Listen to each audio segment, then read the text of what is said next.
¿Qué tal? Un gusto saludarlos. Hoy vamos a hablar del tema de vectores. Vamos a analizar primero qué es un vector, vamos a explicar sus características y luego vamos a hablar acerca de cómo sumar vectores por el método analítico.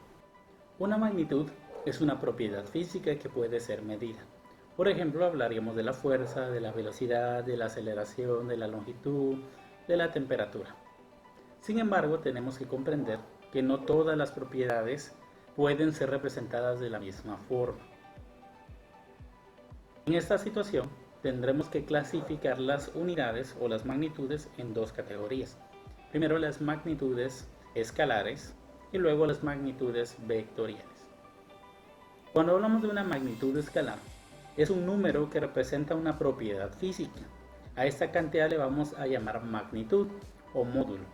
Y esta magnitud siempre va a ir acompañada de una unidad de medida o también le llamamos una dimensional. Vamos a presentar en estos casos algunos ejemplos. Por ejemplo, la magnitud podría ser la distancia y se representaría en metros. Por un ejemplo, 100 metros. La edad se puede representar en años y sería una cantidad de años específica, 35 años. La temperatura puede medirse en diferentes escalas, pero en este caso nosotros tendríamos 40 grados centígrados. Para poder diferenciar una magnitud escalar, tenemos que entender que no se necesita ninguna característica extra para poder diferenciarla, para poder entenderla y comprenderla. Por ejemplo, 40 grados centígrados, cuando yo menciono 40 grados centígrados, entiendo automáticamente que estoy hablando de una temperatura. No necesito más datos para saber que estoy hablando de temperatura. La representación de las magnitudes escalares por lo general se hace mediante el uso de alguna letra que se utiliza como un símbolo. En este caso podríamos ver la distancia que se representaría con la letra D, la edad con la letra E y la temperatura con la letra T.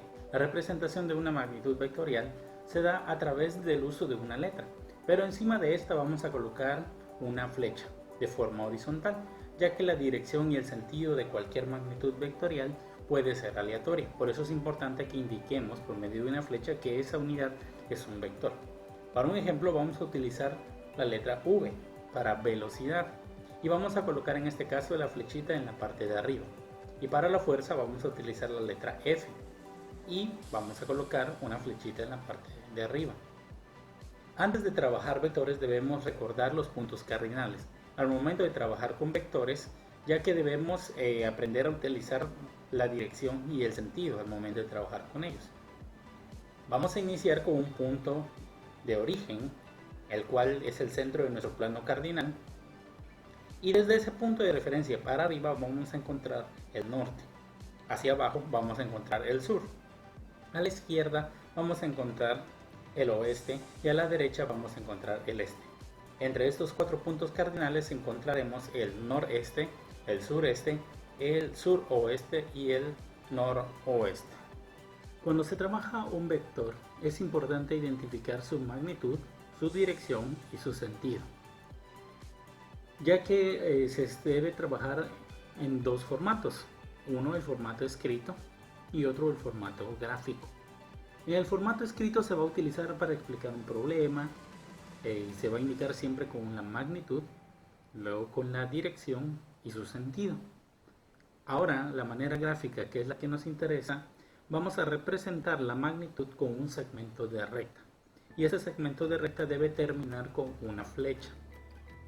Esta posee un inicio. Este inicio le llamamos origen. Y al final de la flecha le llamamos punta.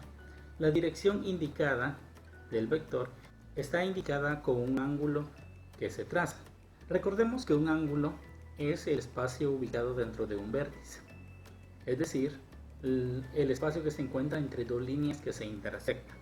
La parte de referencia y el sentido indican hacia dónde se dirige el vector y en esta situación se dirige al noreste. Los vectores se pueden clasificar en dos categorías básicas: los colineales y los no colineales. Los colineales son los que pertenecen a la misma línea, es decir, que tienen la misma dirección y sentido. Pueden ser horizontales, pueden ser verticales o pueden ser inclinados. Ahora, los no colineales son aquellos que no coinciden en la misma recta. Pueden ser paralelos, pueden ser perpendiculares, pueden partir del mismo origen o pueden ser aleatorios. Otro punto importante que hablaremos es acerca de los componentes de un vector.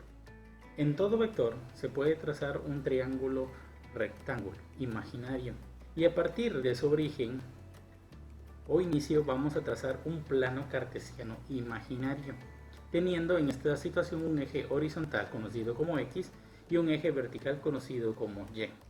En este caso, los lados de ese triángulo son conocidos como catetos, cateto opuesto y cateto adyacente. Y a partir de este momento vamos a conocerlos también con el nombre de componentes del vector. Existirá el componente X que se encuentra en la línea X y el componente Y que se encuentra en el eje Y. Y al vector le vamos a cambiar el nombre y lo vamos a conocer también con el nombre de hipotenusa, ya que utilizaremos funciones trigonométricas. Y le vamos a llamar también al vector resultante. En este caso, el vector se llamará v porque es el vector velocidad. Para resolver una suma de vectores obtendremos dos métodos. Sabemos que existen muchos más, pero son dos los más generales y más prácticos para realizarlos. Tenemos que entender que cada uno tiene sus propias ventajas y desventajas. El método gráfico y analítico sirven para lo mismo, y es obtener el resultado de un vector, es decir, un vector resultante o una fuerza resultante. Sin embargo, no poseen las mismas ventajas y desventajas. Cuando hablamos del método gráfico, que es dibujar los vectores uno continuado al otro, es decir, uno unido al otro, es que deben resolverse el problema con un simple juego de geometría.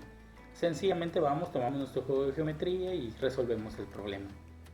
Mientras que tiene una desventaja, y es que es necesario ser muy precisos al momento de trazar, porque si yo cometo un pequeño error de 1 milímetro o medio milímetro, mi resultado va a ser erróneo.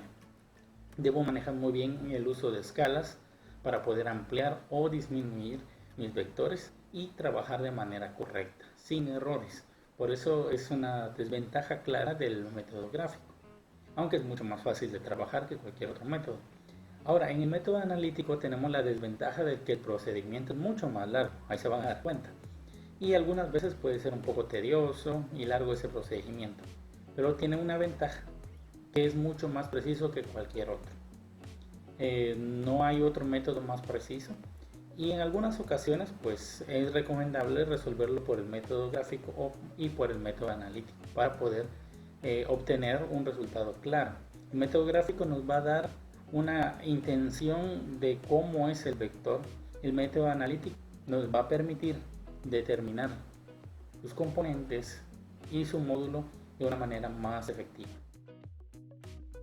Esperamos que esta explicación haya sido de ayuda para ustedes y que por medio de ella hayamos podido resolver algunas dudas de los ejercicios que tenemos pendientes.